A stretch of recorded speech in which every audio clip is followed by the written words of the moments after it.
y abriendo en la sesión este club de lectura, una iniciativa que consideramos pues, que permite explorar nuevas vías, ¿no?, de comunicación y de diálogo sobre los aspectos bioéticos relacionados con las tecnologías disruptivas, ahora veremos lo que es, y también los temas clásicos. Una sesión en abierto que no es habitual y que lo que pretende es dar a conocer, ¿no?, nuestra apuesta por esa reflexión interdisciplinar y ese diálogo desde la perspectiva de una bioética muy práctica, muy orientada a resolver problemas concretos, pero sobre todo a identificarlos, y también desde esa perspectiva de los derechos humanos, ¿no?, como vínculo y fundamento de la reflexión, que eso, bueno, pues yo creo que también nos identifica como grupo, como centro de investigación, un centro de investigación que creó la doctora María Casado, que está aquí presente hace muchos años, en el año 95, y que ahora yo dirijo.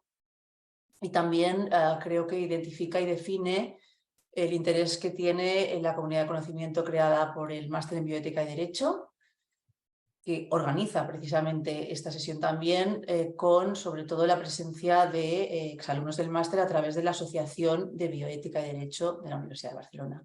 Aquí tenemos antiguos presidentes, nuevos presidentes, en fin, tomo el testigo en general y me siento orgullosa de poder moderar esta sesión, que insisto, tiene que ser muy ágil, no es un ejercicio académico, y que además me permite contextualizar pues, esa apuesta, ¿no? La apuesta por una formación en bioética, que creo que ya tiene un lugar desde la Universidad de Barcelona y desde el observatorio, y como luego, si no, me tirarán de las orejas, lo que quiero decir es que tenemos una convocatoria de becas abierta, por si ustedes están interesados en aplicar, en solicitar becas para formarse en el máster. Por lo tanto, doy por abierta esta sesión, este análisis, este club de lectura, y que cuenta con este apoyo, ¿no?, con el apoyo del máster y de la Asociación de Bioética. Yo, aunque luego intentaré preguntar, lo que voy a hacer es moderar, y mi función va a ser, en primer lugar, explicarles cómo va a ser la sesión de hoy. Pues yo creo que lo más adecuado es, además de saludar a nuestro invitado estrella, que es el doctor Manuel Jesús López Baroni, plantear el siguiente esquema, ¿no? En primer lugar, yo creo que sería adecuado que Raimund Herder hiciera una introducción de lo que es el libro, de por qué se editó, cómo ha sido ese proceso, y luego le pasaré la palabra al doctor Fernando García López, que es quien va a formular una serie de cuestiones.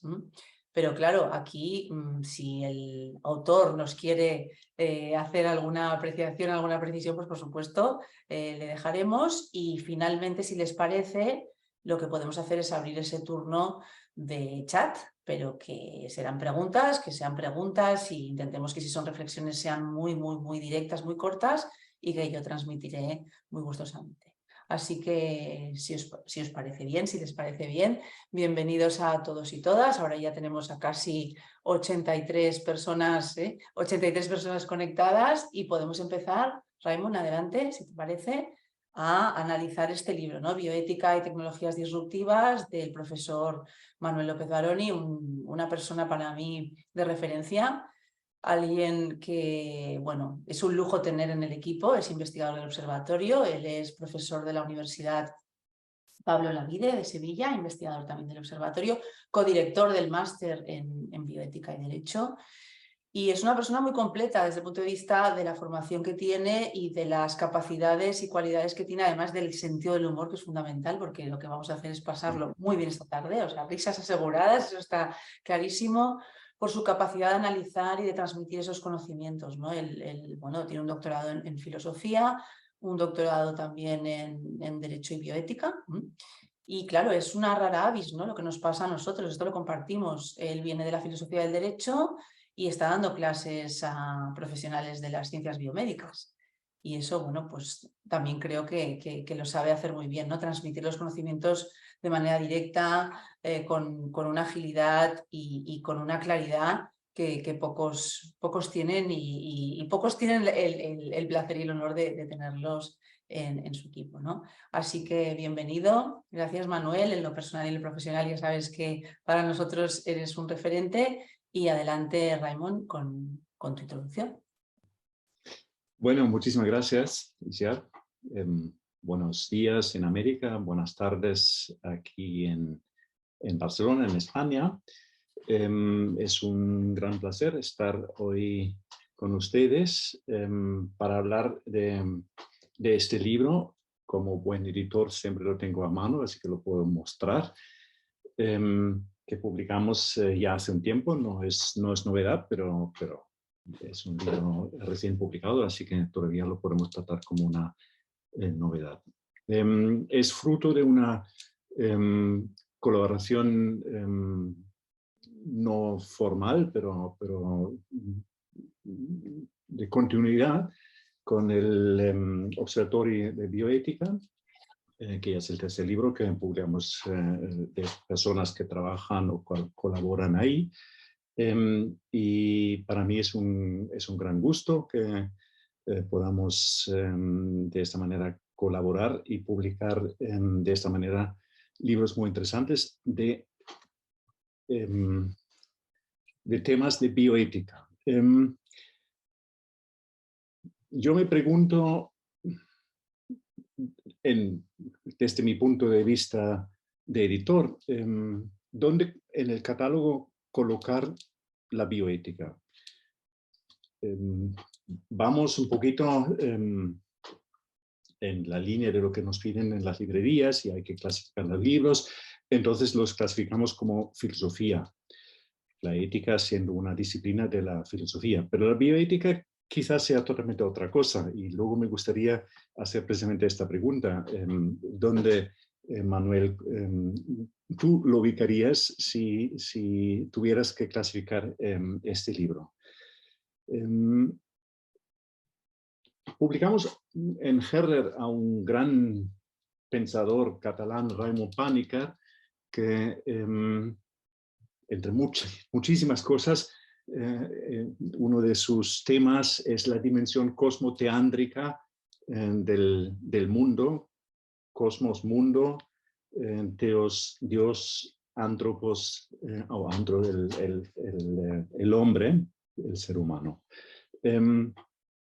La ética, y en Herder, de hecho, publicamos libros de filosofía que sea el tema mundo, psicología, quizá el tema antropos, y libros de teología, que sería la dimensión de Dios. La ética está en el medio de este triángulo. Entonces no es precisamente una disciplina de la filosofía, sino es una disciplina que comunica con estas tres dimensiones, estos tres puntos del triángulo. Ahora bien, estamos en un tiempo de un desarrollo casi galopante. Este libro ya queda antiguado en muchos puntos. Hegel en algún momento dijo que la verdad en el momento en el que se escribe sobre un papel ya se queda anticuada porque ya la historia ya pasa, pero ahora con la velocidad con la que se están desarrollando las cosas, casi es imposible publicar un libro que esté durante un tiempo al menos al tanto de lo que está pasando en la tecnología, ¿no? Hablas aquí de la inteligencia artificial. En los últimos 4 o 5 meses no paramos de hablar de la inteligencia artificial porque de repente está al alcance de todos. Uno se puede bajar programas distintos de inteligencia artificial y jugar, porque eso es lo que estamos haciendo ahora mismo con ellos. Esto no estaba ya a la vista cuando publicamos este libro, ¿no? Entonces una ética, que es ya no para mí bioética, porque va más allá del bios, donde trabajamos temas de la inteligencia artificial, o seguimos hablando de bioética porque la inteligencia artificial es inteligente y entonces ya es algo humano o no. Como dice Floridi, no sabemos qué es la inteligencia artificial porque no sabemos qué es la inteligencia. Entonces, ¿cómo vamos a poder definir esta ética y en este contexto? Yo me gustaría participar más que como editor, como lector. Yo siempre digo, creo que Manuel también te lo dije cuando nos conocimos y hablamos por vez primera en nuestra biblioteca, en la editorial de este libro. El editor, en el fondo, es el primer lector de un libro, ¿no? No hay otro mérito. Es simplemente yo como editor me pongo a leer un libro y lo leo con los ojos de un lector cualquiera que pueda haber ahí fuera en el mercado, que luego se queda con el libro, ¿no? Entonces, en ese sentido, yo no creo que pueda aportar algo como editor, pero quizá como lector, ¿no? Pues en ese sentido, devuelvo la palabra a Isiar. Muchísimas gracias, Raimon. Es verdad, has explicado muy bien la colaboración que iniciamos ya hace años, muy fructífera y creo que importante en esa ¿no? En ese vacío a veces, ¿no? que tiene la interdisciplina, y en eso lo agradecemos. Y bueno, ahora vamos a pasar a analizar, ¿no? Desde la perspectiva del doctor García López, que siempre se prepara muy bien estas sesiones y los clubs de lectura, hace preguntas, ¿no? Muy acertadas. Pero es que el mismo título yo creo que es importante, ¿no? Porque biotecnología y tecnologías disruptivas, bueno, seguramente para mí, quizás no le gusta al doctor Baloni, pero es como nuestro Harari, ¿no? Nuestro Harari, digamos, de nuestro contexto. Es decir, él consigue formular la pregunta y dar con la respuesta. Eso tiene mucho mérito, ¿no? Y disruptivas porque está muy bien que lo veamos en positivo, pero también en negativo, ¿no? A mí, por ejemplo, el último capítulo, no quiero chafar a nadie, ¿no? Ya lo veremos, pero el último capítulo es magnífico, ¿no? Hay un momento que dice, para cuando te has enterado del problema, especialmente los juristas, que nosotros no somos unos juristas al uso porque trabajamos con científicos, pues ya la cosa está desfasada, ¿no? Que es lo que viene a decir Raimon, es decir, casi ya tendríamos que hacer un volumen 2, ¿no? Yo creo que es muy importante conseguir en pocas páginas y de manera ágil hablar de todas esas tecnologías genéticas, de neurociencia, de genética, toda la diversidad que hay, hasta llegar a la inteligencia artificial y conseguir, ¿no? Formular las preguntas adecuadas y apuntar algunas respuestas. Vamos, un poco para contextualizar esa palabra disruptiva que todo el mundo usa, ¿no? Y que queremos saber en el fondo qué significa desde esa perspectiva bioética. Le paso la palabra al doctor García López. Y Fernando, adelante. Como Muchas gracias. Muchas gracias, Itziar. Bueno, yo antes de hacer las preguntas, no sé si Manuel quieres contestar.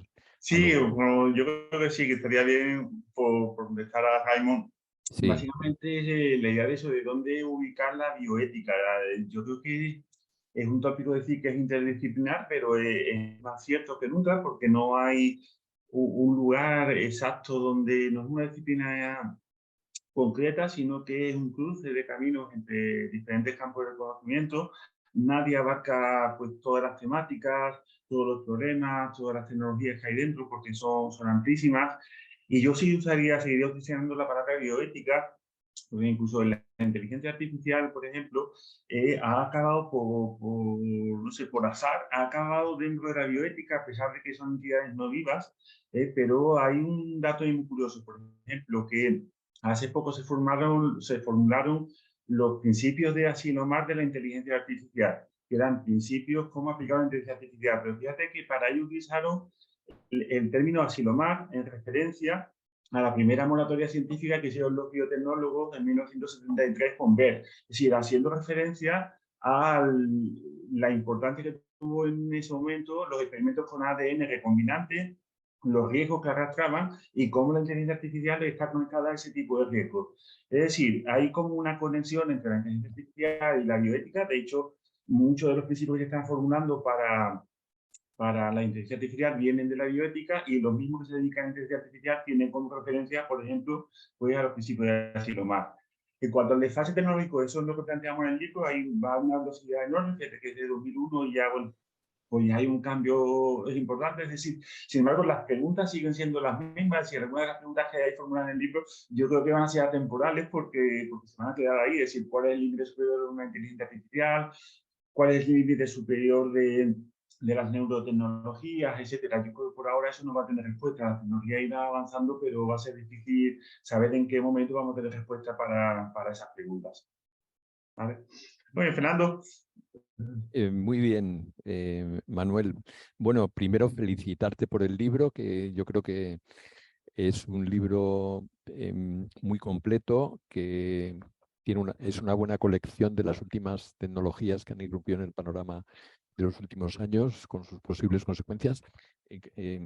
Como bien decía mi compañero, es posible que en algunas cosas esté ya desfasado, pero eso es lo que pasa con todo el conocimiento. Pero yo creo que hay muchas cosas que permanecen, y yo querría empezar para abrir boca con una pregunta sobre la tecnología de la que más se habla estos días, la inteligencia artificial, que digamos que estamos todos impresionados por el programa este ChatGPT, que ha puesto en el candelero la importancia de esta tecnología, y que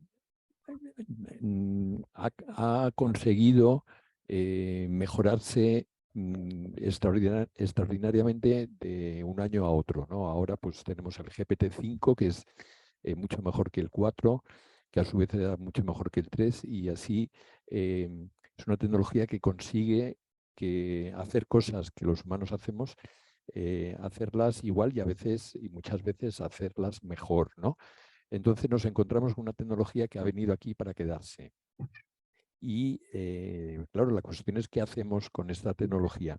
Hay autores que he leído yo recientemente que tocan un tema que a lo mejor no es estrictamente de bioética, que es las cuestiones laborales, pero sí indirectamente, porque tiene que ver con los determinantes sociales de la salud, y que plantean la cuestión de que la inteligencia artificial, pues en manos de los empresarios, pues lo que buscan es que las máquinas hagan el trabajo de los hombres. Entonces, esto plantea el dilema de si realmente, cuando esa situación avance, si se reducirá el tiempo de trabajo para la misma producción ganando lo mismo, o se mantendrá el mismo tiempo de trabajo con el doble de producción ganando lo mismo o menos, ya que habrá un ejército de reserva importante de parados, y eso pues va a suponer unos cambios sociales muy importantes. Tú en el libro hablas del principio de precaución. Entonces, ¿cómo ves tú esta tecnología y qué podemos hacer? Bueno, la verdad es que estoy igual que vosotros, sorprendido por la celeridad a la que avanza. Entonces es difícil predecir cuánto más va a crecer y, por lo tanto, también qué medidas tomar. Un ejemplo es que en el 2021 se aprobó el reglamento de la Unión Europea sobre inteligencia artificial, que es un proyecto nada más, que se espera que esté en vigor, creo que el año que viene, a finales de este año, y sin embargo, pues no había nada sobre el chat entonces se ha quedado desfasado antes de su entrada en vigor, ya está desfasado, lo cual te indica la velocidad a la que va, porque la inteligencia artificial llevaba un montón de años intentando regularse, y de pronto, cuando ya tienes un reglamento a nivel europeo, antes de que se apruebe, en el ínterin te aparece una tecnología que te trastoca pues gran parte del articulado. Entonces, es muy difícil establecer normas jurídicas sobre este tipo de tecnologías, porque, por un lado, no sabes a lo que te enfrentas, por otro lado, va a una velocidad muy superior a nuestra capacidad de imaginación. Y a eso le añade que la toma de decisiones por parte de la clase política pues es lenta. El ejemplo contrario lo podemos tener en la biotecnología. En Europa, la norma de biotecnología está regulada por un reglamento, una directiva del 2001-2003. Entonces, se ha quedado completamente desfasado. Pensar que la técnica de edición genómica CRISPR es de 2015, que permite, bueno, pues intervenir en los seres vivos, incluidos los seres humanos, pues con una precisión enorme. Sin embargo, la normativa que regula eso, pues de principios de siglo, ahí va con 20 años de retraso. Entonces, la norma jurídica se ve realmente en un problema, por un lado, porque la tecnología va muy rápido, y por otro lado, porque las clases dirigentes tardan mucho tiempo en tomar conciencia del calado de este tipo de problemas. Ahora, ¿hasta qué límite va a llegar la inteligencia artificial? Es que es muy difícil eso de pensar. Yo creo que ni siquiera, yo no soy científico, soy profesor de filosofía del derecho, pero ni siquiera siquiera los que trabajan directamente en primera línea con eso, pues pueden predecir hasta qué punto pues, puede una inteligencia artificial llegar a equipararse, a parecerse, a asemejarse a nuestra capacidad de razonamiento. Y hay algunos indicios, por ejemplo, se discute si pueden inventar en el sentido mercantil del término, es decir, si pueden ser titulares de patentes, si pueden crear, qué hacemos con los artículos o con las obras literarias en las que participe el chat, si se figura como autor o figura como, no sé, como fuente de referencia. Es decir, tenemos un montón de interrogantes que realmente nadie sabe qué decir. Y en ese contexto, pues ha salido la carta esta, que se publica hace un par de semanas, que es muy alarmista, es una carta enormemente alarmista. Si vemos el último capítulo del libro, pues cito a gente que se alarma mucho con respecto a esta cuarta revolución industrial, por lo que puede pasar. Pues esta carta es como, se coge una magnitud por encima, por el nivel de alarma que plantea. Claro, la pregunta es si esa alarma está justificada, si es bueno comunicarse de esa forma con la población, o si realmente los ingenuos somos nosotros porque no sabemos los riesgos a los que nos estamos enfrentando.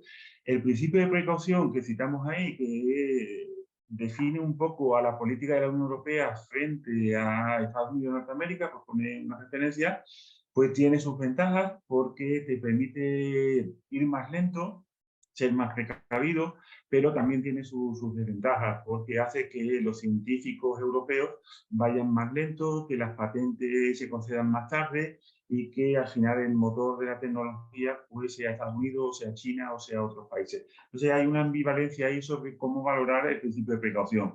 En biotecnología, por ejemplo, pues los biotecnólogos están que trinan porque la Unión Europea aplica el principio de precaución, sobre todo en organismos modificados genéticamente, y eso hace que sus investigaciones vayan mucho más lentas que las norteamericanas.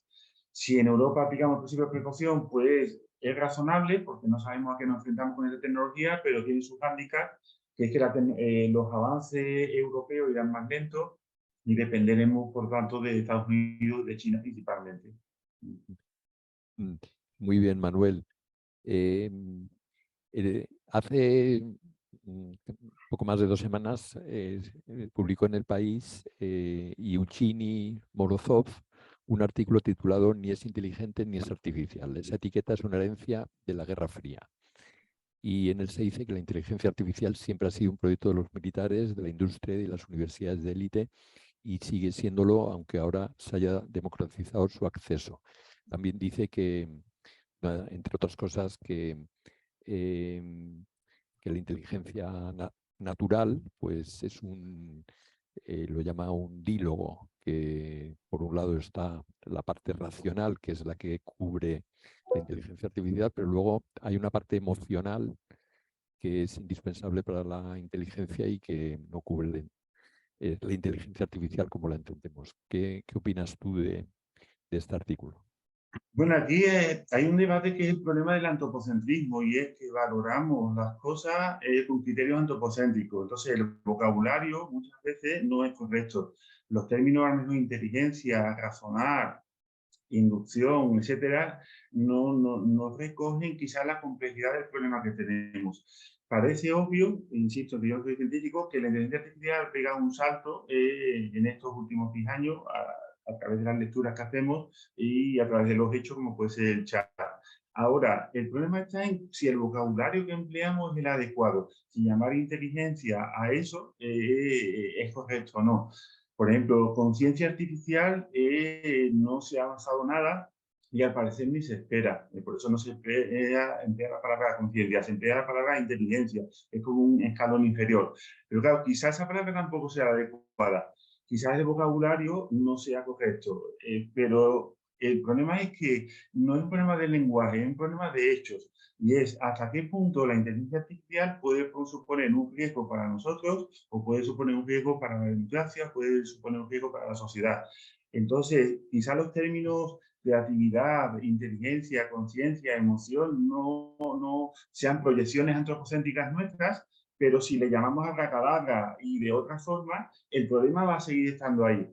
Le llamemos como le llamemos. Y la pregunta clave es esa, es ¿Cuál es el límite superior de la inteligencia artificial? ¿Hasta dónde puede llegar? Y si queréis, nos le llamamos de otra manera. ¿Y en qué medida esta forma de razonar puede ser un riesgo para nuestras sociedades? Esas son las dos preguntas clave, con total independencia del vocabulario que empleamos.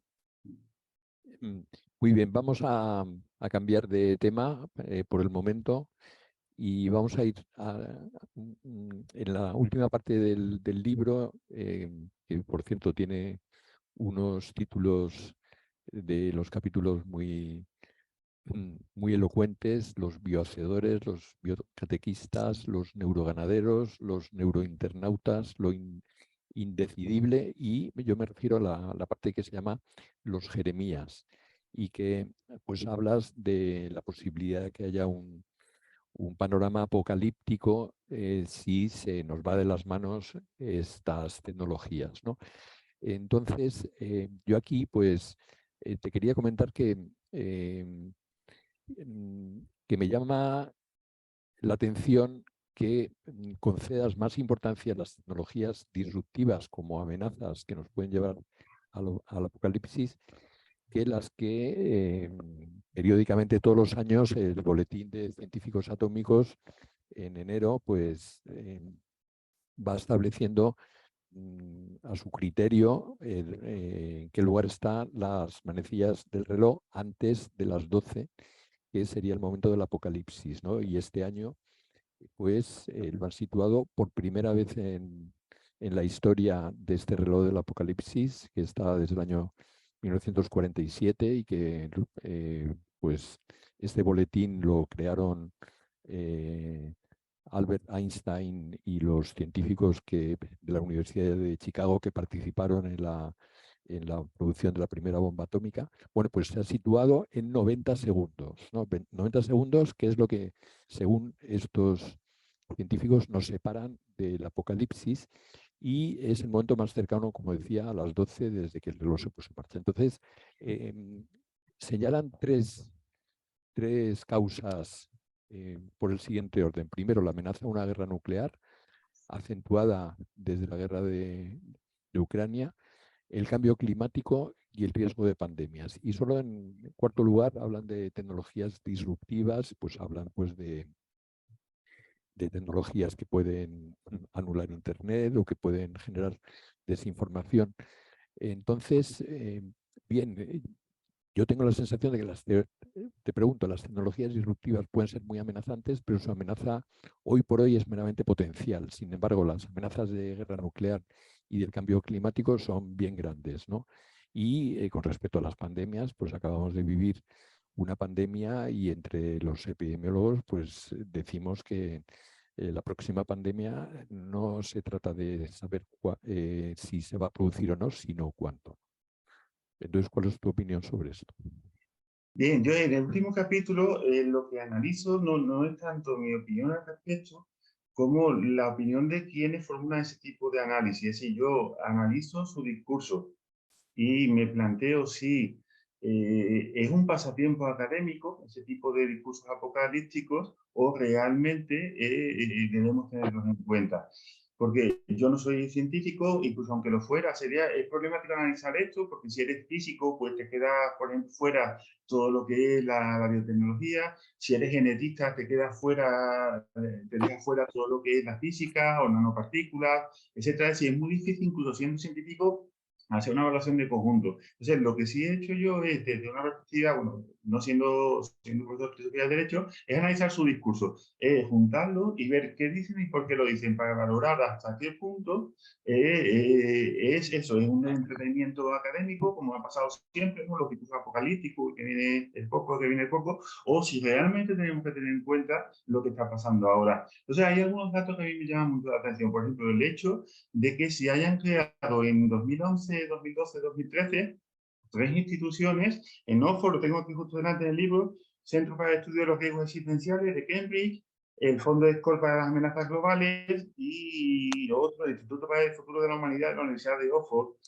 y el Instituto de Riesgos Catastróficos Globales. Es decir, en el espacio de 3-4 años se han creado 4 grandes centros dedicados única y exclusivamente al estudio del riesgo existencial, sin centrarse en las tecnologías disruptivas, sino a escala incluso cosmológica. ¿Qué puede pasar si nos alcanza, por ejemplo, una explosión de supernova? ¿Qué puede pasar si hay explosiones de volcanes? ¿Qué puede pasar si se nos escapa la biotecnología de las manos? ¿Qué puede pasar si se nos escapa la inteligencia artificial? Entonces es muy llamativo ese tipo de análisis. Si el hecho de que instituciones oficiales de prestigio tienen centros dedicados única y exclusivamente al estudio de riesgo existencial. Entonces eso hace que yo personalmente pues valore más ese tipo de estudio. Y después hay algunos, bueno, pues el libro de Ries, ¿no? De Nuestra hora final será el siglo XXI, el último de la humanidad, y varios en esa línea. Entonces, no lee, y sí te da una sensación de que realmente la tecnología ha pegado un salto o está pegando un salto en estos momentos y hay investigaciones que nos podrían poner realmente en riesgo, añadidas a las que ya tenemos, como es la guerra nuclear, como es el cambio climático, etcétera, etcétera, sin dejar otra.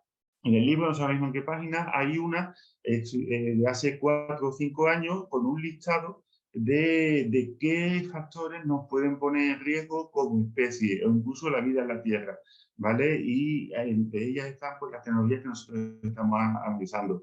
Incluso el tema del cambio climático, por fuerte que puede parecer, es decir, no lo niegan, obviamente, no lo niegan ninguno de ellos, pero no lo ven como un riesgo existencial, porque dicen, es como que, eso lo digo yo a través de la lectura de ellos, es como el razonamiento es el siguiente, es como si dice, mira, si en el peor de los casos se derrite el Ártico y se derrite la Antártida y sube el nivel del mar, sería una catástrofe porque moriría infinidad de gente, pero no toda la gente y no toda la vida en la Tierra, es decir, la vida continuaría en la Tierra. Con lo cual, por eso lo sitúan a un nivel inferior a los riesgos que están ellos ahí analizando. Es decir, sería algo muy grave, pero no sería algo existencial. Hemos podido Repites, escuchar.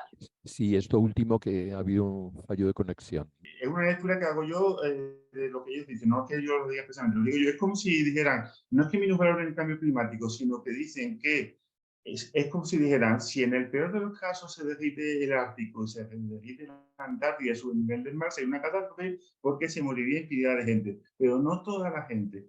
¿Sabes? Es decir, la vida en la Tierra continuaría y la especie humana continuaría también. Sin embargo, los riesgos que ellos analizan con estas tecnologías son de riesgo existencial, que suponen o bien la desaparición de la especie humana o bien la desaparición de la vida en la Tierra. Con lo cual hay un salto cualitativo con respecto a ese tipo de riesgos. Bien, en lo que respecta a las consecuencias adversas de la tecnología, siempre ha habido una tensión teórica entre la atribución de los males de la tecnología al propio desarrollo de esa tecnología en sí misma o al poder político o económico que se vale de la utilización de esa tecnología en su provecho para conseguir sus fines, ¿no? Es decir, ¿dónde está la raíz de los males? En el poder político y económico o en la propia tecnología. Y a lo largo del libro pareces apoyar la primera atribución, el hecho de que la tecnología desbocada es la que nos puede llevar al desastre, ¿no? Y solo al final hablas de que hemos de cuestionar el modo de organización humano que tenemos para afrontar los retos que nos plantean las tecnologías disruptivas. Yo creo que esa es una cuestión compleja en donde se imbrican planos distintos. A mi juicio, no podemos aislar el uso de la tecnología del sistema de poder que subyace a su uso, ¿no? Por ejemplo, dices en un momento que cualquiera puede usar estas tecnologías y ocasionar una catástrofe. Bueno, pues eso puede ocurrir remotamente, pero el problema es el uso de los poderes que están hoy sobre la Tierra. Por poner un ejemplo, el desarrollo de la ciencia de la física atómica fue una condición necesaria para el desarrollo de las armas nucleares, pero no suficiente. Sin un enfrentamiento bélico entre Estados Unidos y Alemania en la Segunda Guerra Mundial no se habría desarrollado la tecnología, y sin el ánimo posterior de los Estados Unidos de conseguir la hegemonía mundial tras la guerra no habrían lanzado las bombas en Hiroshima y Nagasaki. Es decir, que en el fondo la raíz última era una cuestión de poder. Y aunque las tecnologías en sí, pues todos sabemos que hay la amenaza de una guerra nuclear solo por accidente. Hemos estado al menos en 2 ocasiones a punto de tener un arma nuclear solo por accidente. Pero si la humanidad tuviera la voluntad política, podría abolir las armas nucleares, ¿no? Eso es una decisión política, ¿no? Y me refiero pues al organismo, la campaña internacional para abolir las armas nucleares, el ICANN, que recibió el Premio Nobel de la Paz en 1917 y que propone el que todos los países nucleares renuncien a sus armas nucleares, lo cual pues es algo que puede sonar utópico, pero no lo es. Y otro ejemplo es Internet. Internet pues puede ser una tecnología democrática que nos beneficia a todos, pero la han capturado a unas empresas que lo han convertido en un organismo de vigilancia masiva, y también los estados. O sea que en el fondo nos enfrentamos con una cuestión de el poder que está usando la tecnología. No sé qué puedes comentar con Sí, hay respecto a una esto. tensión ahí entre tecnología y parte ideológica, ¿de acuerdo? Ahora, insisto en eso, de que yo no soy científico, sino soy de filosofía, entonces yo no estoy completamente de acuerdo contigo, salvando la distancia que no soy científico, en que en la analogía con la energía nuclear. En la energía nuclear hace falta unos requisitos técnicos que ahora no hace falta, por ejemplo, para la ingeniería genética.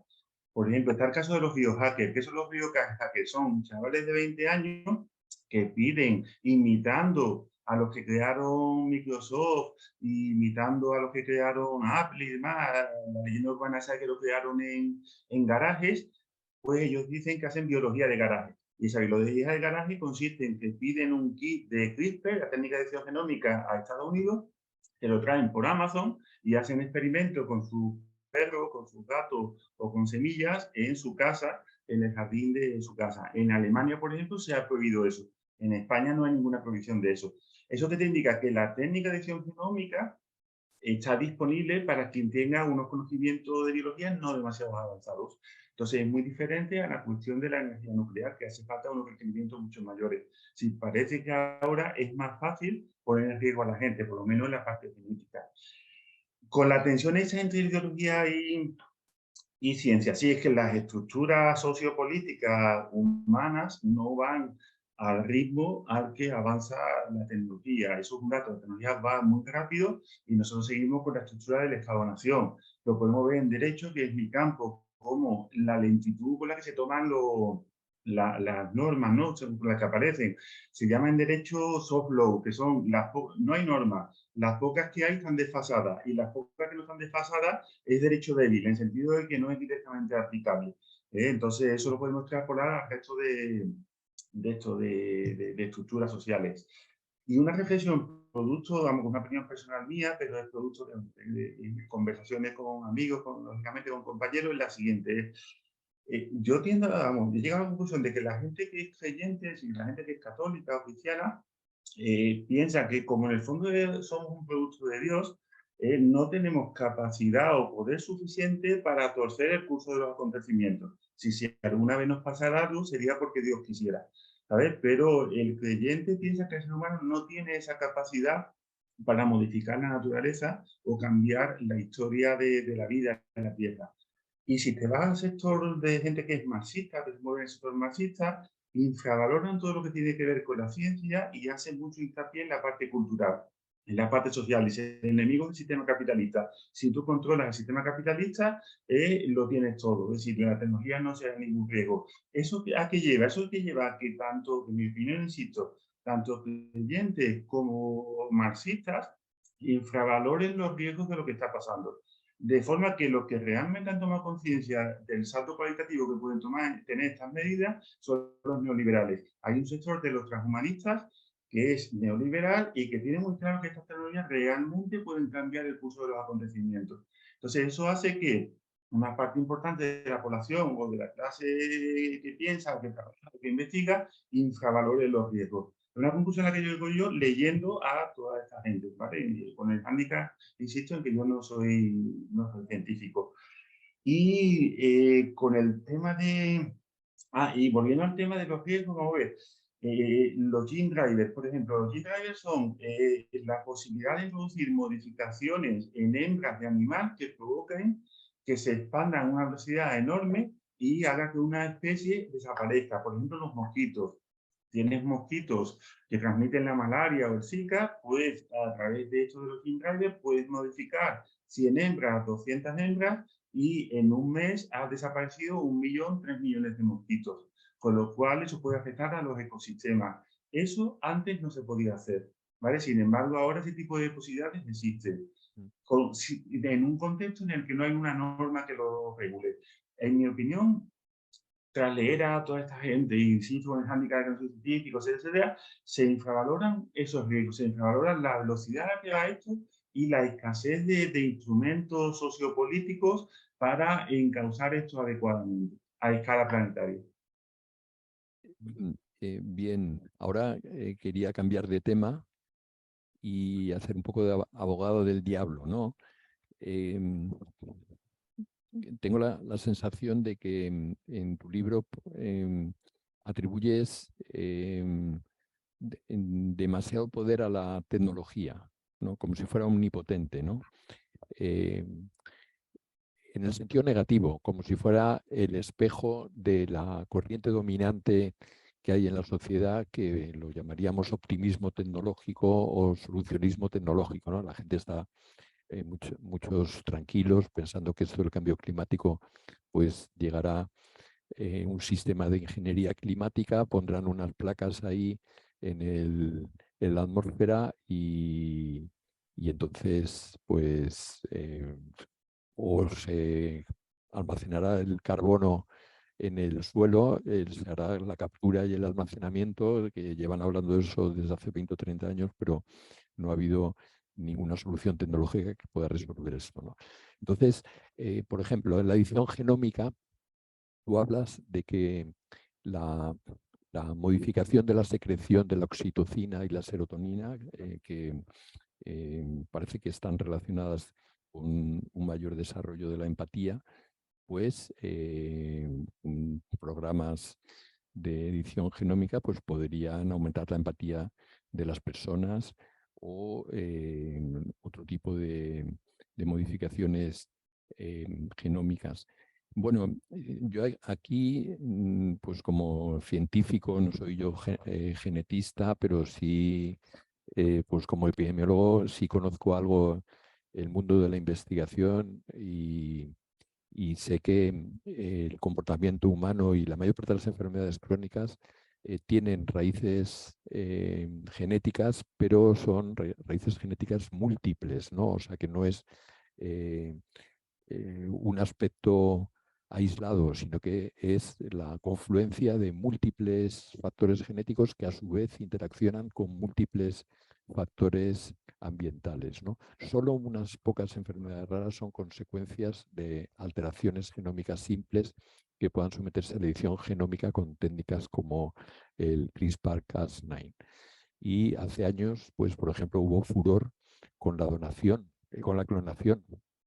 La clonación, el repetir el genoma pues, de padres a hijos, pues para que la herencia pues, reprodujera las personas de extremada inteligencia o con las características que fueran, ¿no? Y bueno, pues, yo creo que además de que eso se ha prohibido, pero digamos que científicamente se ha desacreditado porque los genes en sí pues no determinan más que una parte limitada, ¿no? Y la inteligencia pues depende de una parte genética, pero también de una parte epigenética y de una parte ambiental, ¿no? Entonces, quizás, como digo, haciendo abogado del diablo, estás un poco sobrevalorando la influencia que pueda tener en la edición genómica para cambiar lo que es pues lo que son los cromosomas, no los somáticos, sino los que se transmiten. No, en realidad lo que hago más bien es ironizar sobre quienes lo postulan. Si se está refiriendo el compañero al capítulo de los biocatequistas, ya el título Sí. en sí ya es irónico, ¿no? Porque es un grupo de pensadores, sobre todo en la línea transhumanista, que dicen que, dado que las tecnologías son tan peligrosas, lo que hay que hacer es elevar la moral humana, es decir, que nuestra capacidad moral sea más elevada. Claro, me planteo yo qué significa eso, es decir, como si hubiera unidades de moral cuantitativas de forma que si hay 4 unidades, pues añadamos una quinta o una sexta unidad. Entonces hago un análisis así más bien irónico sobre las diferentes posibilidades que hay. Es decir, hay que hacer que los rasgos humanos sean mejores, pero ¿cuál de ellos? ¿Aumentamos la espiritualidad, por ejemplo? Muy bien. Supongamos que puede tocar el genoma y puede hacer que la gente sea más espiritual. ¿Qué significa eso? Lo hacemos en la línea calvinista, por ejemplo, ultracapitalista, lo hacemos en la línea musulmana, la hacemos en la línea católica, la hacemos en una línea panteísta ecologista, si quién toma esa decisión. O por qué no lo hacemos en la línea, por ejemplo, atea, positivista, cientificista, despojamos al ser humano de todo el aparato genético que esté vinculado a la espiritualidad y lo hacemos más racionalistas, más librepensadores. Sí, entonces ironizo, hago un análisis irónico sobre, llevando al extremo, qué pasaría en ambos casos, en el supuesto de que algo así fuese viable, que claro, quienes postulan eso no explican cómo, en qué gen exactamente está el gen de la espiritualidad. Me planteo que pasaría, por ejemplo, con la adhesividad. Dice, tú puedes retocar el genoma humano para que la gente sea más pacifista, por ejemplo. Muy bien. Si vas al extremo, ¿sabes qué nos puede pasar en una sociedad en la que la densidad se haya reducido a cero? ¿Vale? Pues podría dar un golpe de estado y conducirnos como ganado, porque no tendríamos instrumentos o mecanismos para defendernos frente a alguien que se hubiese quedado con la dosis de densidad suficiente. Entonces analizo varios rasgos humanos y qué pasaría si los retocamos, en el supuesto de que fuera viable técnicamente retocarlos. Insisto, bajo la presuposición, o sea, bajo el axioma de esta gente, de estos transhumanistas, que piensan que dado que los riesgos son tan altos, urge elevar la capacidad moral humana, sin definir qué quiere decir y cómo hacerlo, y en concreto qué rasgos retocar. Por ejemplo, esto, en un momento hablas de ediciones genómicas pues, para cambiar la actitud hacia los animales, ¿no? Probablemente pues también con ese tono irónico que señalas, ¿no? Pero bueno, en 2 generaciones, al menos en España, y me imagino que en todo el mundo, pues ha cambiado radicalmente la actitud hacia los animales, ¿no? Es decir, que de ser pues bestias de carga y con un enfoque antropocéntrico de usar como instrumentos a los animales, pues ahora se considera con respeto. Por ejemplo, en España, pues no, las corridas de toros pues son una antigualla, ¿no? Pues nadie prácticamente las defiende. La caza pues ha caído en desuso, ¿no? Es decir, y todo eso se ha producido en una generación, ¿no? Antiguamente los niños en los pueblos agarraban los animales, las crías de los gatos, y jugaban para matarlos, ¿no? Ahora eso es una cosa que empieza, ¿no? Bien, entonces lo que quiero decir es que hay muchos cambios culturales que resulta que van mucho más rápido que cambios genómicos, ¿no?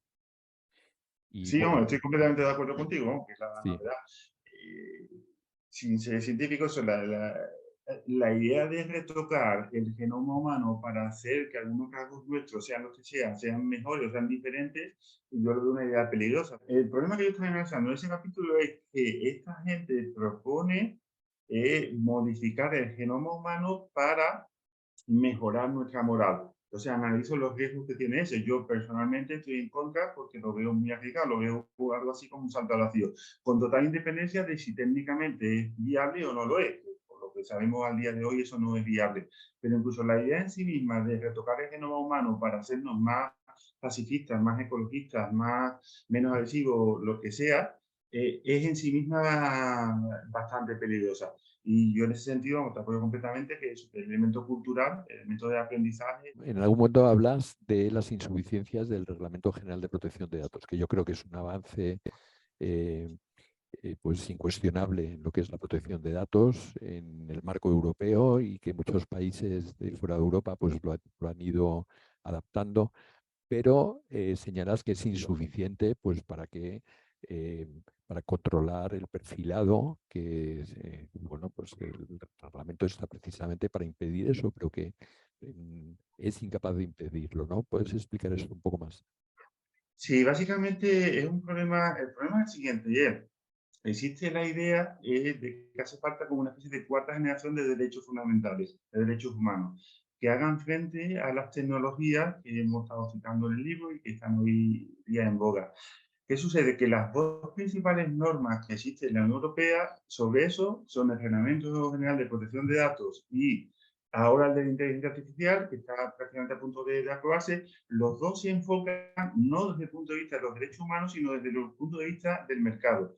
Si el objetivo principal de esas normas a nivel europeo es la unidad de mercado, de forma que se puede ver fácilmente en su vocabulario. Si metes la palabra mercado, o empresa o economía, aparece infinidad de veces frente a la expresión por los derechos humanos. Entonces, digamos que las normas principales que hay a nivel de la Unión Europea lo que buscan es garantizar la unidad de mercado en un contexto de tecnologías, pero no son normas de derechos humanos, no son normas de derechos fundamentales.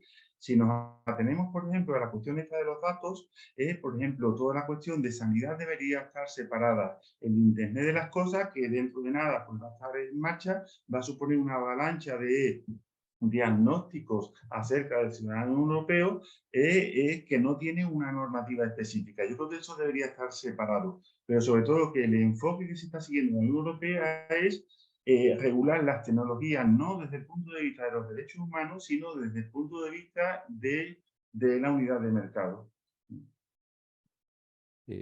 Muy bien, Manuel. Y la última pregunta.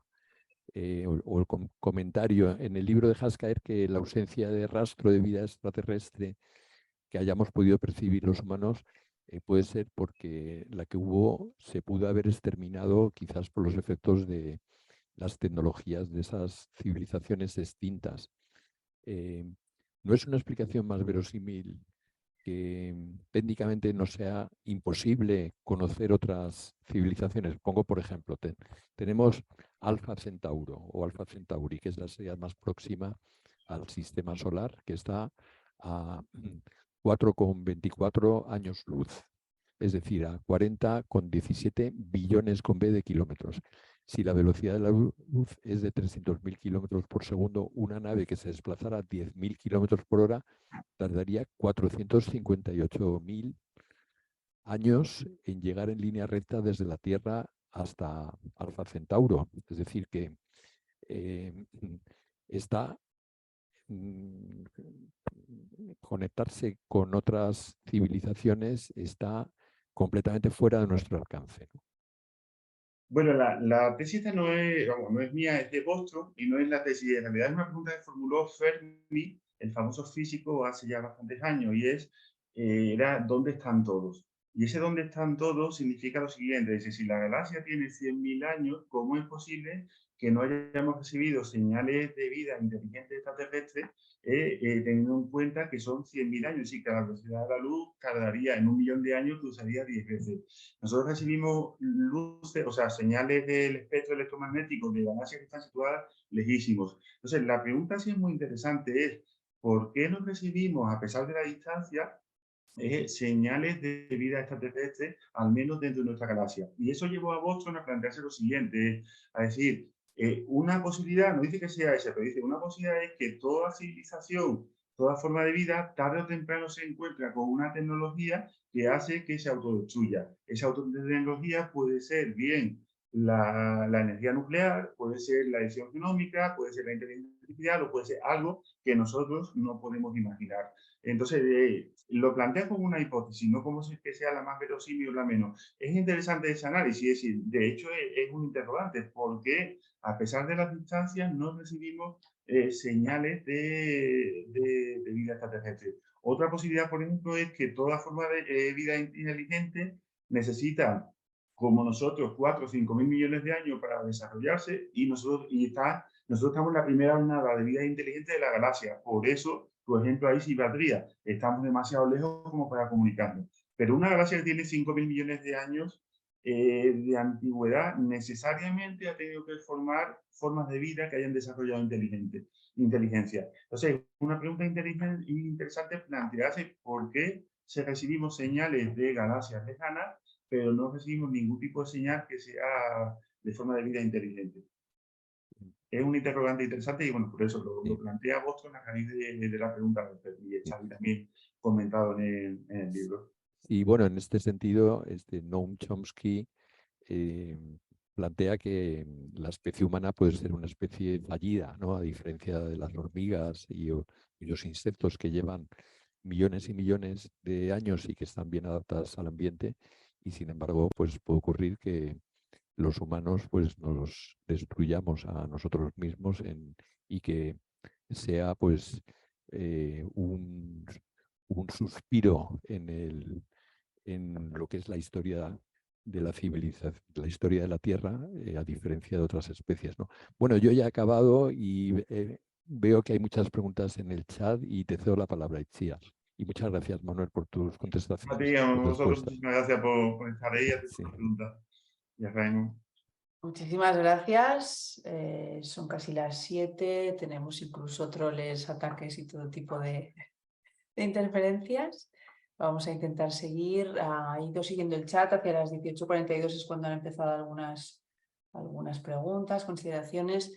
Pero me gustaría pasarle la palabra al antiguo presidente de la Asociación de Bioética y Derecho, el doctor Cabré, que está conectado, que quería hacer algún comentario.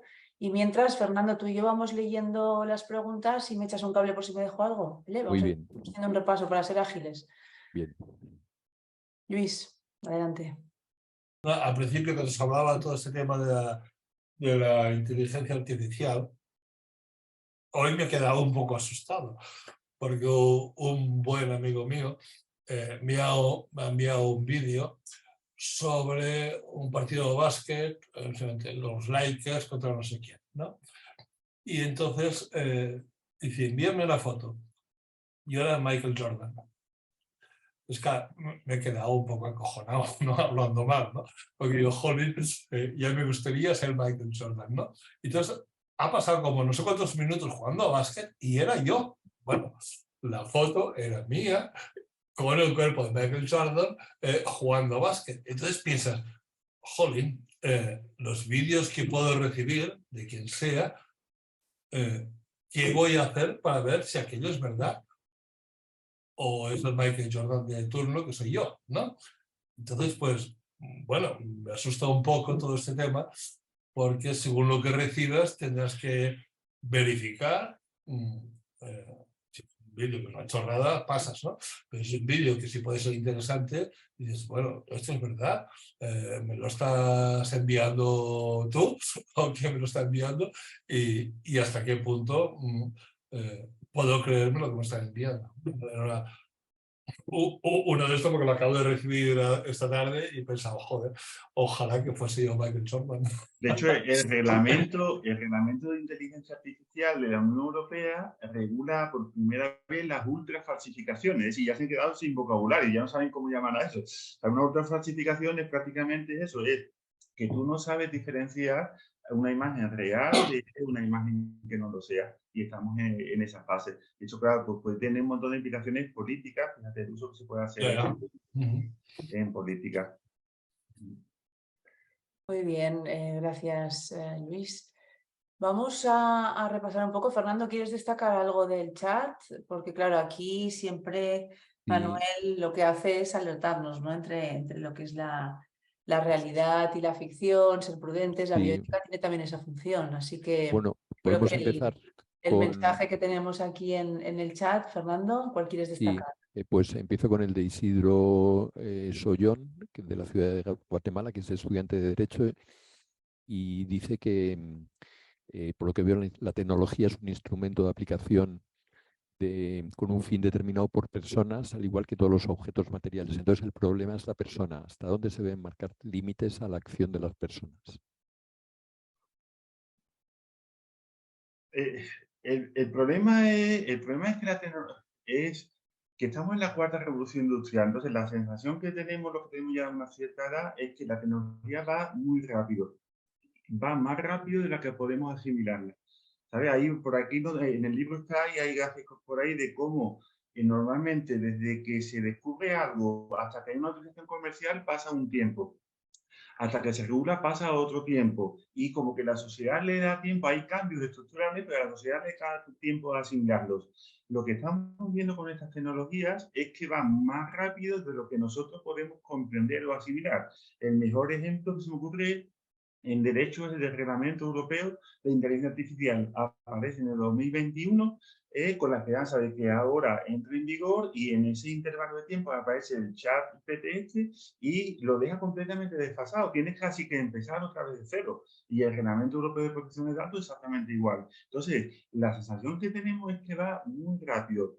No digo ya que sea eso bueno o que sea malo, porque tiene aplicaciones maravillosas en biomedicina, pero es verdad que no te da tiempo a asimilar y analizar las implicaciones éticas, legales y políticas que tienen estas tecnologías. Y el derecho no le da tiempo a recibir este tipo de situaciones. El derecho tradicionalmente ha regulado, no sé, las vacas, las gallinas, es decir, en los intercambios de compraventa, las personas, pero el derecho nunca se ha enfrentado a unidades como una célula IPS, como secuencias génicas, como los biobots que están a medio camino entre la inteligencia artificial y la vida artificial. El derecho nunca se ha enfrentado a ese tipo de unidades, entonces carecemos de antecedentes para regular ese tipo de unidades que ontológicamente no sabemos exactamente qué es lo que son. Bien, Juan Guevara de Bogotá, Colombia, nos dice que la creación de guetos morales con la selección o mejoramiento genético, endocrinológico o tecnológico con el fin de creación o mejoramiento de las personas suena aterrador. Desde la filosofía del derecho, ¿cuáles serían los argumentos más robustos para debatir frente a esta posibilidad? Bueno, la de eso es que hay varias. La primera es que es una temeridad, es decir, una cosa es que técnicamente sea viable. Si hasta ahora sabemos que se han modificado 2 niñas, 2 embriones de niña en China en 2018, no se sabe cuál es su estado de salud y eso demuestra que es posible técnicamente hacerlo. Aparte son inmunes al SIDA. ¿Vale? Ahora, ¿en qué medida eso puede suponer un riesgo para el conjunto de la especie? Yo creo que el principal argumento es que no lo sabemos, es que lo desconocemos. Es posible que esa técnica se generalice. Nosotros estamos en los comienzos, estamos en 2023 y han pasado 5 años nada más. ¿Qué pasará en 50 años? ¿Qué pasará en 100 años?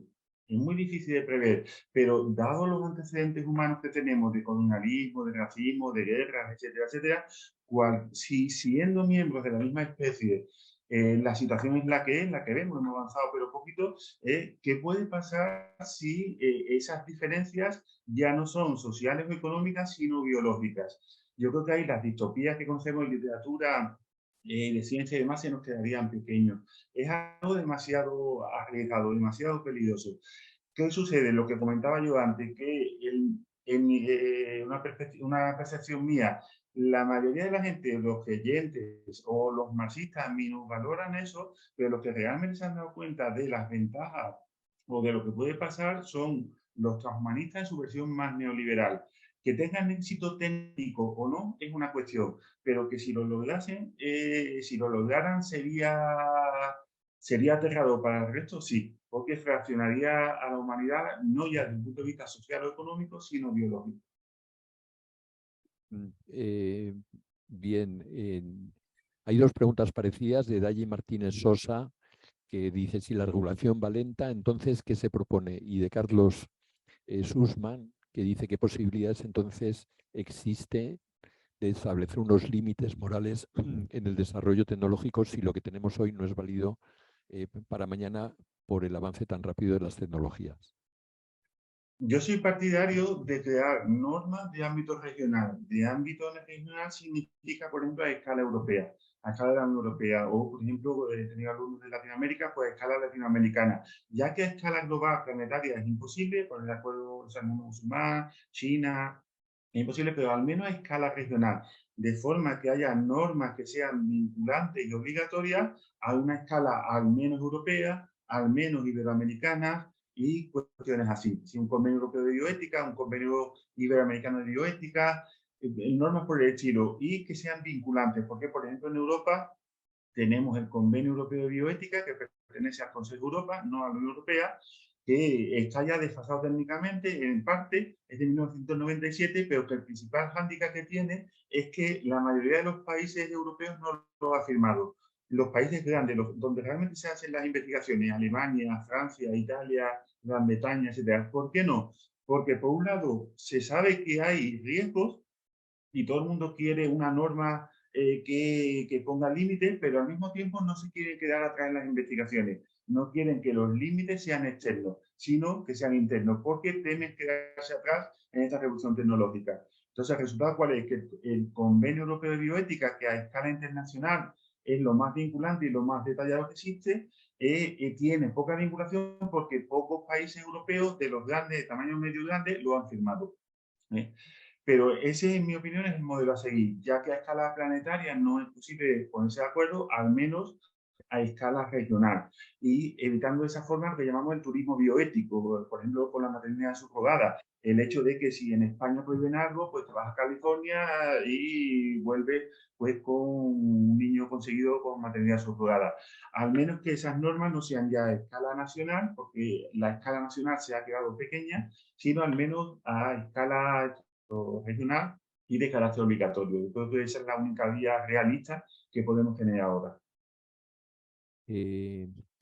Bien, tenemos una pregunta más bien un comentario de Víctor Irales, que señala cómo pues, hay ahí una colisión de intereses. Por un lado, la ciencia disruptiva pues, quiere obtener conocimientos, los científicos quieren desarrollar la ciencia, se ven constreñidos por las normas morales, y por otro lado, pues el mercado dicta los esquemas para el financiamiento de la investigación científica. Es un gran desafío el poder hacer ciencia disruptiva, responsable y ética en estas condiciones. Te felicita, Manuel, por tu libro, que lo ve súper interesante. Gracias, Víctor. Me alegro además saludarte. Muy bien. Estefanía García señala que el desarrollo del bioderecho es una prioridad para la humanidad, que supongo que estarás de acuerdo. Sí, completamente de acuerdo, completamente de acuerdo. Isidro Sollón pregunta dónde conseguir el libro en Guatemala, y esa pregunta se la traslado a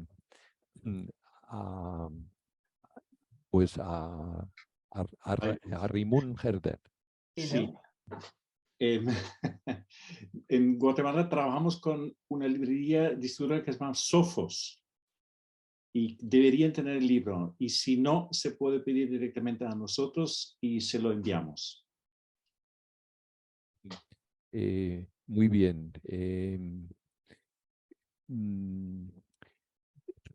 Ramiro Adolfo López dice que, teniendo en cuenta que pese al principio de no injerencia de los estados, el principio de soberanía, no podemos detener la guerra, ¿cómo haríamos desde el derecho internacional para lograr que los estados no desarrollen tecnologías en sus propios beneficios? Bueno, prácticamente imposible. La verdad es que el contexto no es para ser optimista, porque, como decía antes también otro compañero, si son los estados que compiten entre sí, son esa paradoja de que por un lado son aliados para unas cosas, dentro de la Unión Europea, ¿no? Pues los estados son aliados, pero al mismo tiempo también son competidores. Entonces, como que nadie se quiere quedar atrás en esta revolución tecnológica. Estamos en la cuarta revolución industrial y todo el mundo sospecha, bueno, pues que los saltos son cualitativos, que ya lo importante no es lo material, sino lo intangible, los bits, la información, y que no sabemos exactamente hacia dónde vamos. Entonces, por eso es tan difícil ponerse de acuerdo a escala global.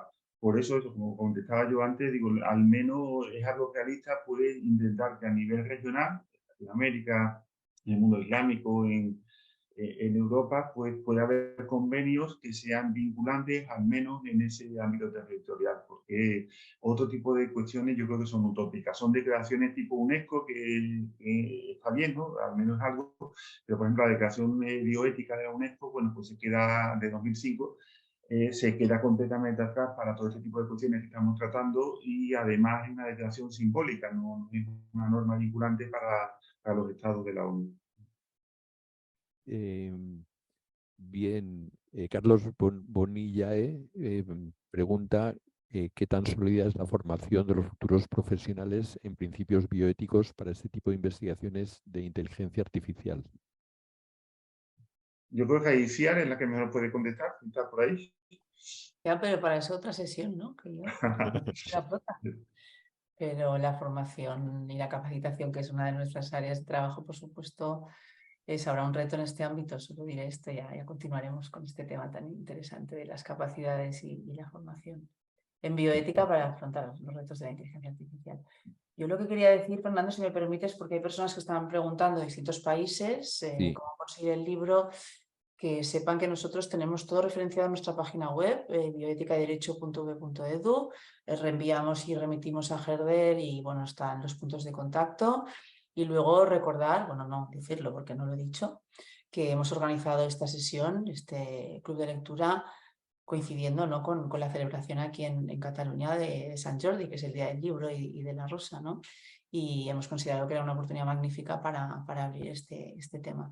Claro, tenemos otras aportaciones, otros libros, otras publicaciones que precisamente lo que hacen es analizar los vacíos, las cuestiones no resueltas por el marco normativo internacional, ¿no? Pero como muy bien dice Manuel, que es la aspiración de todo científico que quiere buscar una respuesta armonizada, pues no podemos tampoco pensar que esa respuesta va a existir, ¿no? Y siempre vamos a tener que repensar y revisitar, ¿no? Es decir, ese análisis que nosotros pretendemos aquí hacer y aportar es básicamente eso, ¿no?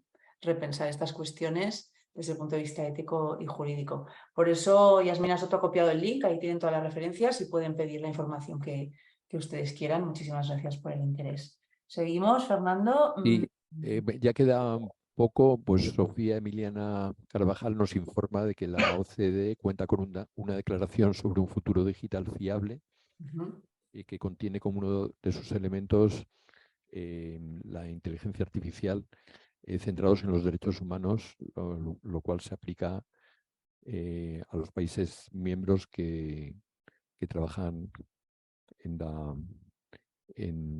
bueno, ponen AL, no sé si es en América Latina. América Latina, sí. Bien, perdón.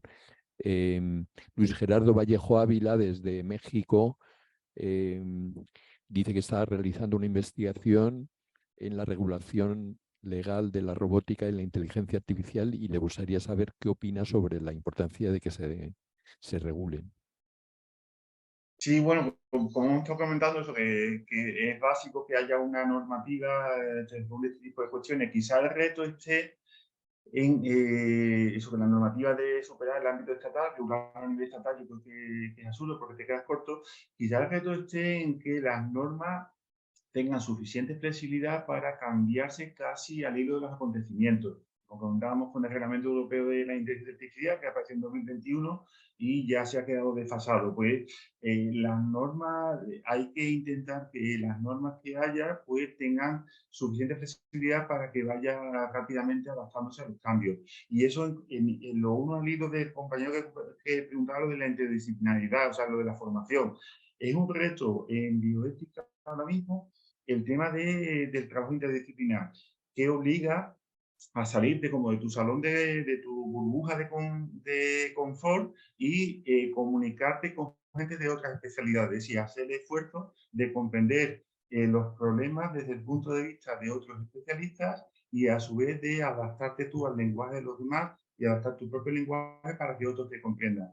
Eso es un reto, es evitar el corporativismo. De hecho, nada más que podemos hablar los genetistas, o de hecho, nada más que podemos hablar los filósofos, de hecho, nada más que podemos hablar los juristas. Es todo un reto, ese esfuerzo porque el trabajo sea interdisciplinar, que es lo que permitiría una formación para afrontar este tipo de retos. Muy bien, pues solamente mencionar que Andrea Actis nos ha dicho que está conectada con un colegio de enseñanza secundaria en Buenos Aires y que les parece muy interesante el debate. Y Evelyn Díaz nos dice que básicamente toda esta posibilidad de crear una normativa va a depender de una voluntad política regional, que yo creo que enlaza con lo que has comentado tú de normas regionales, ¿no? Sí. Y el resto de las intervenciones son pues para para felicitarte, Manuel, para dar las gracias por la sesión y que, bueno, pues la verdad es que hay muchas intervenciones en el chat de agradecimiento y, bueno, no las voy a leer todas porque pues estaría aquí hasta las 7:30. Pues Bueno, creo que muchísimas... vamos a agradecer sobre todo a todos los que participan. Yo creo que Sí. también me gustaría subrayar la idea esa de que es un trabajo colectivo, que las ideas que uno tiene, que uno escribe, no aparecen solas a la cabeza, sino que es el producto de las lecturas, pero también de infinidad de conversaciones, de discusiones, de trabajos, de puestas en común, de escuchar a unos, de escuchar a otros y demás. Entonces, pues eso que me gustaría subrayar es que, para que el libro lo he escrito yo, pero que lo que está en mi cabeza es el producto de infinidad de conversaciones con la gente que está precisamente aquí hoy y alguna otra gente que no está. Muy bien, muchísimas gracias al doctor López Baroni, al doctor García López, a Raymond Herder, a todos los que han participado. Un saludo especial a la doctora Casado, que es la presidenta, past president, ¿no? Que dice en inglés, antigua presidenta y ahora de honor de la asociación. Como han podido ustedes ver, bueno, aquí lo hemos llevado bastante bien, a pesar de las interferencias. Ha sido un ejercicio en abierto de lo que solemos hacer. Y en realidad no es otra cosa que reflexionar sobre la bioética, una bioética vinculada a los derechos humanos, esas cuestiones éticas, legales y sociales, a través de una comunidad de conocimiento que ya hemos creado, de muchos años de trabajo y de, sobre todo, incorporar las visiones de la región, ¿no? Es decir, esta bioética que pretende avanzar en el tratamiento de las cuestiones que plantean las tecnologías, hacer propuestas viables. Y ha sido un placer, esperamos que les haya interesado y muchísimas gracias por su tiempo y su atención. Así que hasta pronto y seguramente habrá próximas ediciones en abierto. Un saludo.